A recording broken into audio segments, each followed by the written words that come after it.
Traveler had been with the lions through the night. It was early morning when he heard familiar footsteps. Looking up, he looked to the other lions.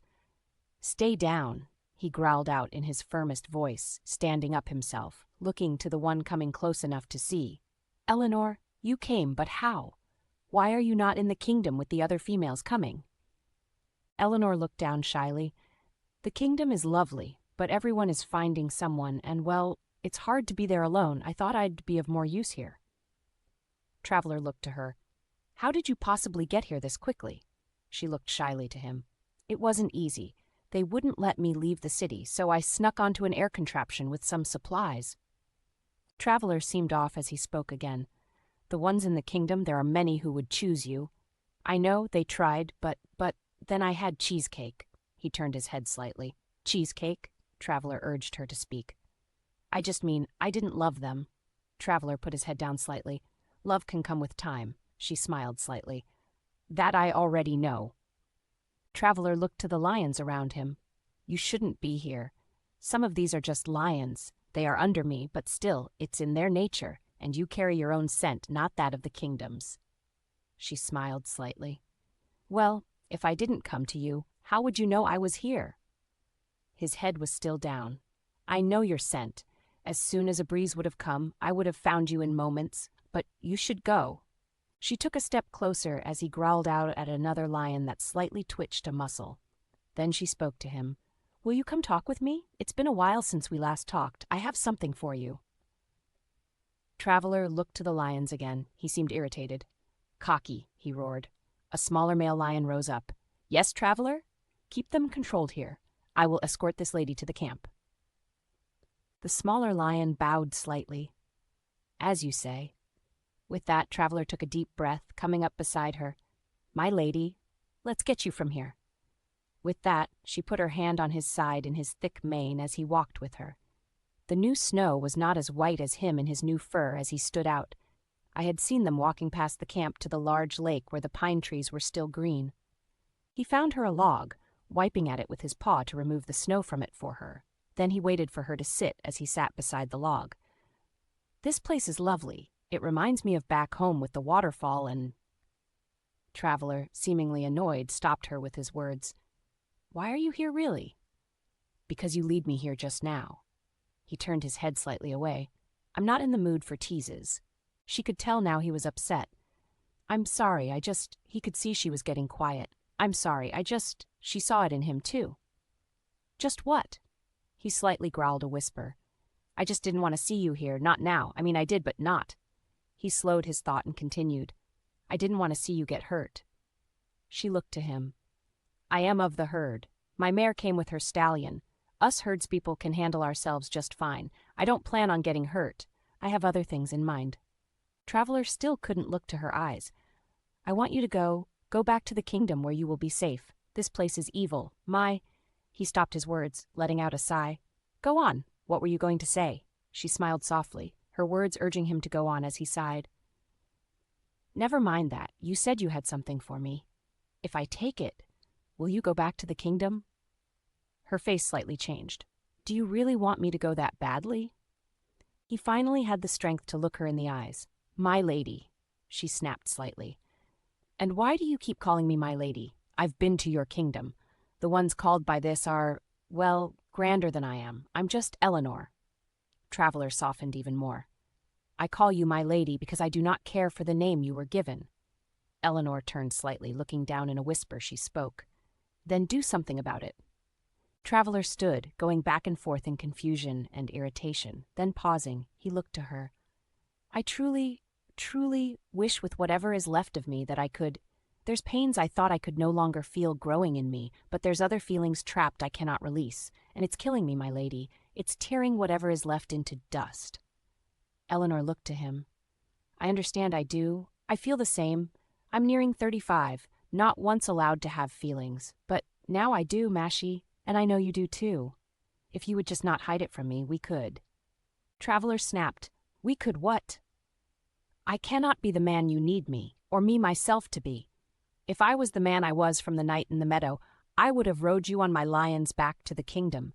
bedding you, ripping your clothes from your soft skin, only to each day give you a new one finer than the last, filling a palace full of our children, becoming the king, making you my queen. I would have loved you, named you, given you my life's ring, my honey rose. I would have given you that name. I would have courted you each day till loving you vibrantly each night, until we lay on a bed old feeble, a gray surrounded by our many, many, many children made in love.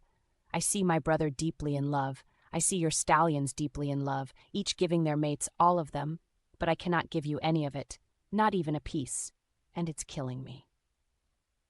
His breathing was heavy and shaking as she sat quietly listening. As he lowered his face, she slid from the log to the ground on her knees. She lifted his head slightly, kissing his brow. Then she went for his mouth, but he turned, and she looked to him with a slight smile. I don't need a palace or dresses or babies. I just want you, Mashi. Your mind is still yours to have, to give. I am in love with a man. That's what you wanted, isn't it? That's all I want. It doesn't have to be more than that. It's not like I don't know I'm not very, well, elegant. Traveler rubbed her cheek with his nose as a tear fell from her hazel eyes. You are more to me than a mind. I want your body so badly. I want to feel you touching me, and I you. I want to feel everything with you. Taste your lips upon mine as we kiss passionately each night. Dare I say every day, you are beautiful, my honey rose. He turned to see her eyes again as she pulled from her pocket. In the herd, you give your bronco beads to tie to his hair. I never carved any before or practiced, and I didn't have much time like the other girls when they were young, so these are the best I can accomplish. He looked to them, rough in some ways but much like her. They are pink alabaster stones. I thought it would look good on you. The blue ones are Larimar stone, and the...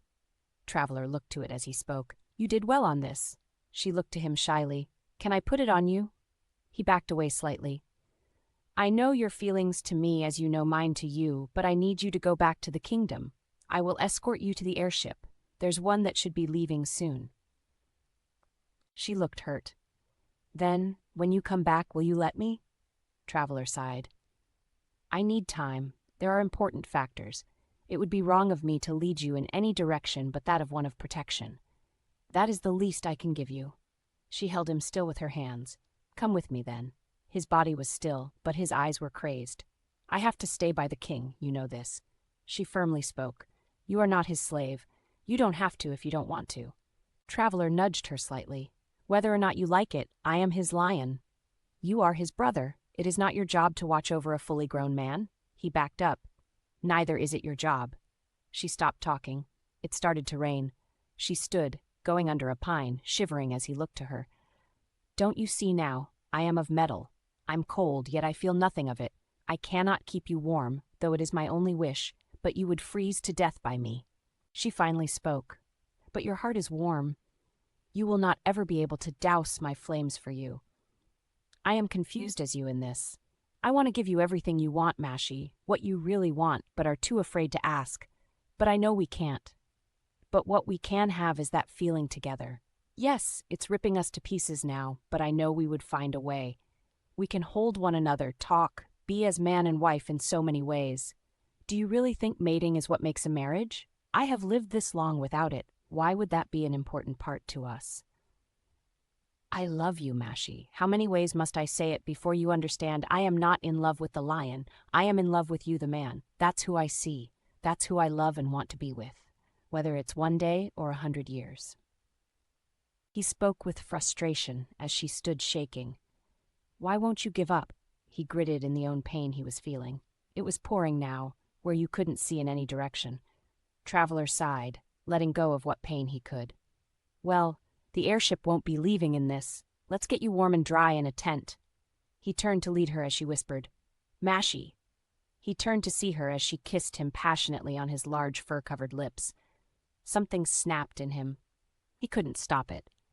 He had resisted as much as he could, but his urges drew him into a fevered dream as he licked her cheek, smelling her hair with his nose, the warm air hitting her wet hair sticking to her brow. At first, then with his teeth, he ripped at her clothing as she held to his shoulders as he softly laid her back to the wet moss under her. His body was feeling new things, things he had never felt, other things he had forgotten as he started to pull and rip without knowledge at his own skin. "Mashie," she whispered to his ear. He was breathing hard. "I wish to be a man once more, even if it's my last. I want you. I want you to be with me. Otherwise, let me die looking to you this way. Whatever parts there may be that is me, they wish to be close to you, and I can hold them at bay no longer." His breath was warm. You could hear the pings of rain on his metal skeleton as she laid with him to the top of her, bearing over her, as she pulled at the fur till the stitching gave way. She could see nothing from the angle. She felt his metal with her fingers, running them up and down the thick bars of the skeleton, as he looked to her so softly, breathing hard. He began to shake as she held to his face. He whispered to her ear, "It's okay."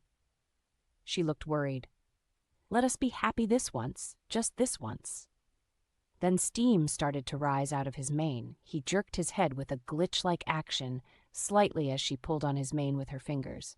He whispered as a hand drew its way in a fist from the metal lion's arm. Then another two-fisted hands followed by arms was on both her sides. One arm moving upward, moving its fingers trying to find his other shoulder. Ripping off electrical snaps filled the air as he burst through the wires of the lion's arm, throwing the heavy metal to the side to the muck. Then she put her hand to his other arm, helping him rip it off with her one hand, and with her other rubbing the slick hills of muscles his other arm contained as it pulled and tugged until the other arm of the lion fell to the ground. As he started feeling over her body, doing the same to her clothes what had been done to himself, using his hands, his fingers, his teeth, her clothes was in shreds. He paused for a moment now as he lifted himself slightly as the metal backbone fell to pieces like a puzzle. One by one pieces were snapped. The others fell to the ground, now turning to mud, with the metal ribs breaking from them, wires that were hanging by threads, tubes ripped from his stomach that was still attached to the lion's head by his own hand, but it easily slid out, holding to his side. She looked to him in concern, touching the area where the tube had been. "I'm fine, love." He nudged her slightly with his muzzle. He whispered into her ear all his promises he intended to keep. Her whole body tingled with his words of passion. He finally kicked off the back legs one at a time with such a strength and force she had never seen in a man before. Her hands felt his waistline, feeling his hot flesh shivering under her cold, wet hands. His body warmed her hands instantly. His body was emitting so much heat. She moved up to his head, taking a handful again of his mane, letting her fingers intertwine in it for a moment before she took her hands as he knelt close to her body even more with his own. The rain poured down his back, rolling in cascades down his chest. She pulled off the lion's head so carefully. He turned his head as the tube left his throat, grabbing it with one hand, the other holding his weight above her. He began to cough out a blue thick fluid from his mouth, clearing his throat, putting his hand back to the ground before finding her chest ridges, kissing them softly. Then his face came up to hers. Before her were those blue eyes she had seen so many times in her dreams these past few months, brown long hair freshly cut, his face with glowing marks as well as his body of all colors glowing brightly, brighter than any she had seen in the deer tribe. But it was his body just the same. She spoke up in her own whisper, "Mashie, you're shaking." His body was steaming in the coolness still. "I'm cold. I feel so cold." Without words, she pulled him in, kissing him passionately as he kissed her back. As he tried to go further with her, she put her hand on his chest. "Wait," he panted, kissing her neck. "Haven't we waited long enough? Please?" He looked to her, stopping. He could have easily surpassed her strength, as she was praying he would be able to control himself, for she knew she could not stop if he could not help her in the task. His breathing was heavy with the thrill of feeling again, his voice filled with enthusiasm, his hair dripping drops landing across her face. "What, my love?" She looked deep into his blue eyes, moving the hair from his eyes. His skin was so soft, she spoke. "May I put them on you now?"